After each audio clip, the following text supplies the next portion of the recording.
Salut. Aujourd'hui, j'aimerais parler de la Switch 2 qui va sortir. Euh, je trouve dommage qu'ils ont mis un GPU propriétaire en quelque sorte. Ils n'ont pas mis par exemple une carte graphique vraiment Nvidia, par exemple de PC mobile.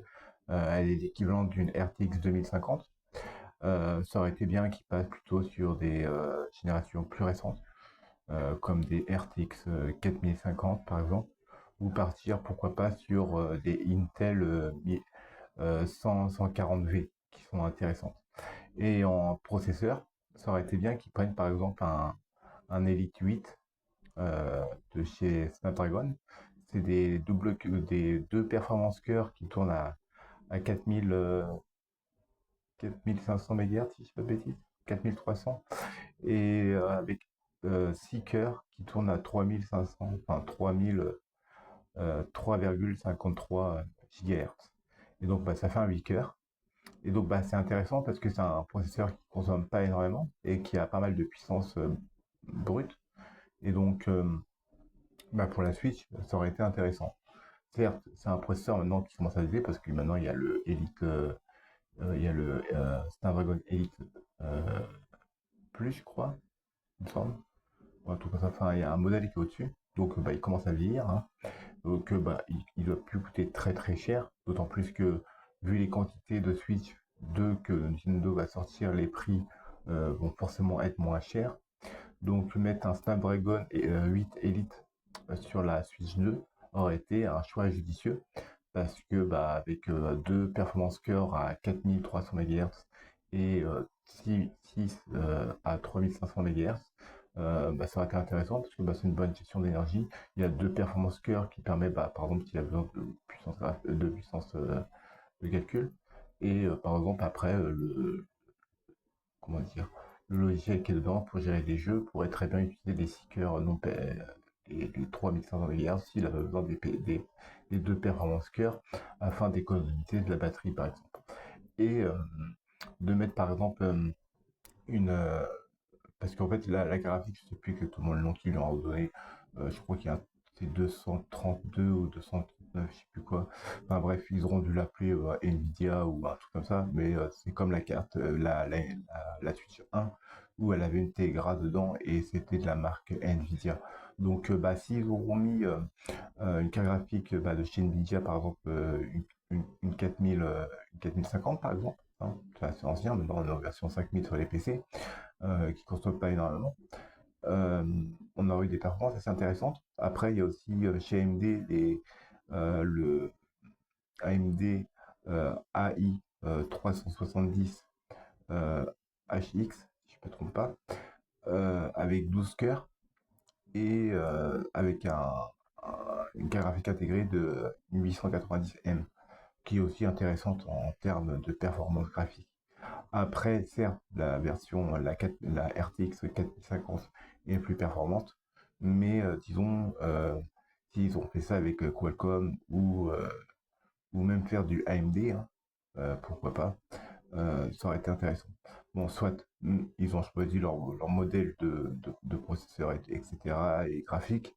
Maintenant, ça c'est fait, donc bah, ils peuvent plus revenir en arrière. Mais par contre, ce qu'ils peuvent faire, c'est plus tard pour le dock. Pour le moment, là, ils vendent la console et apparemment, j'ai entendu dire pour 470 €. Moi, personnellement, je vais le prendre sans Mario. Parce que bah, moi, je veux Mario en version cartouche. Je ne le veux pas en version dématérialisée. En plus, dans la console, il y a 256 Go de stockage. Ça aurait été bien qu'ils mettent 512. Ça aurait été mieux. Ça aurait concurrencé un peu mieux la PS5, qui a 1 Tera. Et mettre, au lieu de mettre deux fois 6 Go de RAM, mettre 2 fois 8, 16 Go de RAM. Ça aurait été bien mieux. En tout cas, bon, s'ils n'ont rien changé en termes d'architecture CPU, GPU, au moins mettre 16 Go de RAM et 512 de stockage en interne. Après, vous allez me dire, oui, mais après, tu peux mettre une carte micro SD. Ouais, mais c'est quand même bien aussi d'avoir plus de mémoire en interne. Comme ça, vous mettez votre carte micro SD de 512 et vous avez 512 en interne. Et ça vous permet de copier la totalité de vos jeux qui sont dans la console sur la carte de 512. Après, vous pouvez le faire aussi avec une carte de 256, copier la totalité de la mémoire interne mettre sur la carte 256 et après reprendre une deuxième carte 256 et la mettre dedans si la mémoire est pleine. De façon, après, vous numérotez, hein, vous mettez des pastilles hein, avec numéro 1, numéro 2, en fonction des cartes de micro SD, de façon à ce que vous savez quelle carte mettre pour tel jeu. Euh, Ensuite, ouais, ce que tu disais, euh, c'est possible que, comme ils vont vendre la console à 470 euros, il est probable aussi qu'ils peuvent faire un dock, comme j'en avais parlé, avec une carte graphique intégrée dedans. Donc, ils pourraient très bien faire un dock avec une carte graphique, la même carte graphique qu'il y a dans la Switch 2, justement, exactement la même, de façon à quand la console est dockée sur la télé, ça permettrait de faire un système de slide ou de crossfire, enfin, ça dépend comment on peut l'appeler, parce que vu que c'est Nvidia, c'est du slide. Enfin, j'imagine que la carte graphique qui est dedans, c'est chez Nvidia, donc ça ferait du slide, et donc ça permettrait d'avoir des meilleures performances graphiques, et donc par exemple d'avoir par exemple du 1080p avec plus de FPS, ou pourquoi pas de la 1440p euh, nativement, quoi, sans upscale. Ou par exemple avoir de la 1080p, mais si elle est upscale en 4K, avoir des meilleures performances. Parce que il y a un slide, et donc ça permettrait d'avoir plus de performance. Donc en tout cas, ça c'est possible. On peut toujours après par la suite, une fois qu'ils ont vendu leur console à 470 euros, de faire créer un dock avec une carte graphique intégrée. Le dock, je sais pas combien il va coûter, mais il va coûter à mon avis dans les 150 euros, j'imagine, voire même plus, peut-être 200. Et donc ça permettrait d'avoir des meilleures performances graphiques pour la Switch 2. Donc voilà. Bon, en tout cas, moi j'espère qu'ils vont le faire, ce dock-là, avec la carte graphique en plus dans le dock. Ça permettrait de justement vraiment concurrencer la PS5 et la Xbox Series X par exemple, euh, sur le côté performance. Après, je sais que Nintendo ne cherche pas les performances, eux c'est beaucoup sur les exclusivités. Moi en tout cas personnellement je vais l'acheter, la Switch 2, parce que j'adore Nintendo. Euh, Surtout le côté après, ce côté dématérialisé, c'est-à-dire que le côté cartouche, les jeux dématérialisés, si Nintendo passe en full dématérialisé, Nintendo peut m'oublier, hein, j'achète plus de jeux Nintendo. Euh, je partirais sur du rétro gaming, quoi. Je partirais sur des jeux de Switch, Switch 1 et Switch 2, pourquoi pas 3DS ou tout comme ça. Mais j'aime beaucoup la marque Nintendo, mais faut pas oublier que beaucoup de joueurs, je pense, et chez Nintendo déjà pour les exclusivités, et aussi parce que Nintendo, je pense que c'est un qui résiste le plus au dématérialisé. Après, c'est vrai qu'ils ont fait un App Store où on peut acheter des jeux GameCube, Game Boy Advance, etc. en dématérialisé pour jouer à des anciens jeux comme la Mega Drive, etc. Avec un abonnement, ce qui est bien, mais il y a besoin d'un abonnement, quoi. Bon, après, c'est normal de payer. Mais ce qui serait bien, c'est qu'on ait la possibilité de télécharger le jeu et après de pas. Après, je sais pas, hein, parce que moi, j'ai pas cette option-là de jouer au jeu rétro. Mais si on télécharge le jeu, par exemple, un jeu de Game Boy Advance ou GameCube, etc., de l'avoir dans sa mémoire interne et de pas repasser par son compte par Internet. Donc de jouer en local sans passer par Internet, en fait. Et ça, ce serait bien. Ça permettrait de justement, si on n'a pas de connexion internet ou autre, ou éventuellement économiser la batterie, parce que laisser le Wi-Fi allumé, même c'est pareil pour les smartphones, hein, laisser le Wi-Fi ou la 4G allumé consomme de la batterie, surtout que c'est pas très sécurisant. Si vous allez dans les lieux publics et votre Wi-Fi est activé, des cybercriminels peuvent aussi rentrer dans votre système via votre Wi-Fi qui est activé. Donc c'est pour ça, désactivez toujours votre Wi-Fi dans les lieux publics. On n'est pas à l'abri, hein. Donc, comme on dit, ça arrive qu'aux autres, mais non, ça peut aussi arriver à vous. Donc faites attention à ça.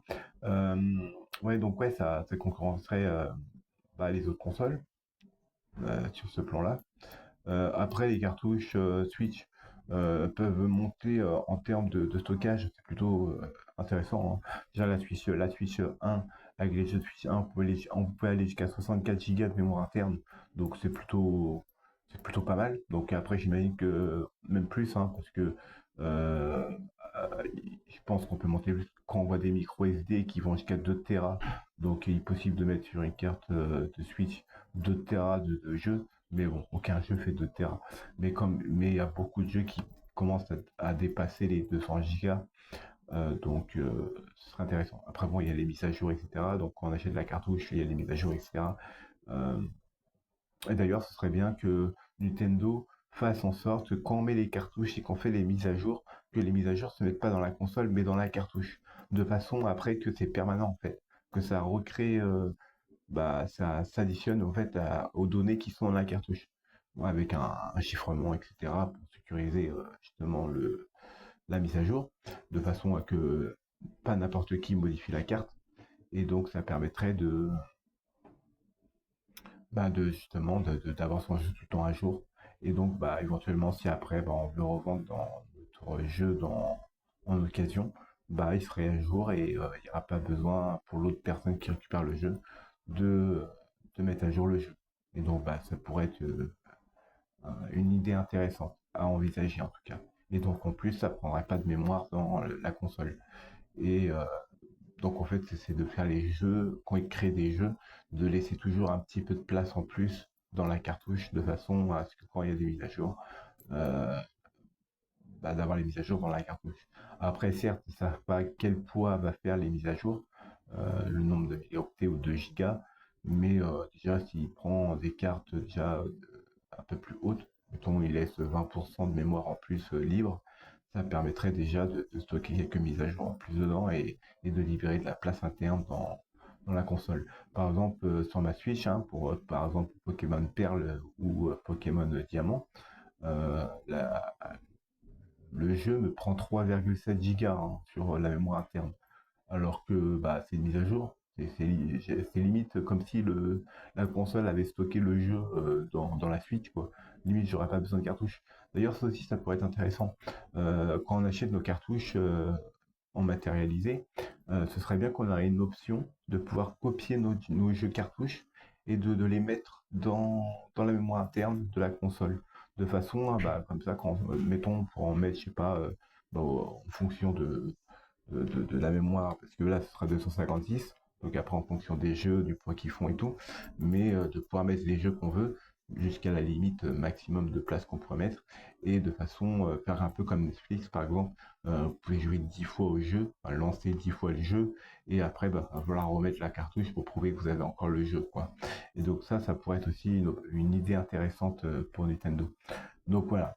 Euh, Moi je trouve ça, ouais, voilà, c'est ça. Je voulais juste parler comme quoi je trouve ça dommage qu'ils n'ont pas mis un Elite, un Snapdragon Elite 8 Plus sur les Snapdragon avec genre par exemple une 4000, une 4050 qui est pas une ancienne, enfin qui est une ancienne carte graphique mais d'entrée de gamme, version mobile hein, bien sûr. De toute façon, je crois pas qu'il y a les 4050, ça n'existe pas sur la version de bureau. Mais ou par exemple les versions Intel 140V ou P, parce il y a deux versions, hein, il y a 140V et 140P, ou la 890 avec le processeur qui pourrait être intéressant. Bon, après, on va voir les performances que ça va donner. Mais en tout cas, moi, je pense que ces APU 890M de chez AMD et la Intel 140V sont des puces graphiques intéressantes. Et puis, pourquoi pas mettre deux cartes graphiques. Un qui va, une carte graphique qui va être moins consommateur d'énergie et une qui va plus consommer de l'énergie. Par exemple, si vous jouez à des jeux de Switch, là, il va utiliser la version graphique la plus performante. Et si vous jouez à des jeux anciens comme Game Boy Advance ou GameCube, etc., il va plus utiliser la partie, on va dire, euh, APU du CPU et donc consommer moins d'énergie. Donc ça vous permettrait de jouer à vos anciens jeux rétro gaming plus longtemps et donc de consommer moins d'énergie. Donc ça aussi, ça peut être une idée intéressante. Donc voilà, bon, c'est des petites idées comme ça que je partage. Je sais pas si ça plaît à tout le monde, mais je me dis, j'ai une petite goutte dans l'océan et ça peut, pourquoi pas, remonter aux oreilles de certaines personnes et de, pourquoi pas, faire une évolution, peut-être sur des prochaines générations de Switch ou pourquoi pas donner des idées à Nintendo si ça remonte sur des youtubeurs qui ont plus d'abonnés. Mais en tout cas, moi j'aimerais beaucoup avoir un dock avec la même carte graphique qui est dans la Switch 2 justement pour faire un slide. Ça m'intéresserait énormément. Donc voilà. Et aussi, ouais, la possibilité aussi de brancher un SSD aussi, ce serait pas mal en USB, de façon à qu'on puisse stocker nos jeux, les des mises à jour des jeux, par exemple, sur notre dock. Donc on branche la console en dock, donc avec un slide, l'idéal, avec un slide, donc avec la même carte graphique. Donc on aura deux cartes graphiques, celle de la console et celle du dock. Plus on branche après un SSD et toutes les mises à jour, etc. seraient mis sur le SSD de façon à pas prendre de la mémoire sur la micro SD qui est dedans. La micro SD sera plus utilisée quand on serait en nomade par exemple. Et donc quand on est chez soi, après on est sur les sauvegardes euh, sur le SSD en NVMe. Quoi. Euh, En plus, un NVMe ça a beaucoup plus qu'une carte micro SD. Euh, donc voilà. Petites idées comme ça. Bon, j'espère que ça plaît aux gens que ce que je fais. Hein, je partage un peu mes journées, etc. et mes idées. Euh, donc voilà. Je vous fais des poutous. Hein. Prenez soin de vous. Tchuss.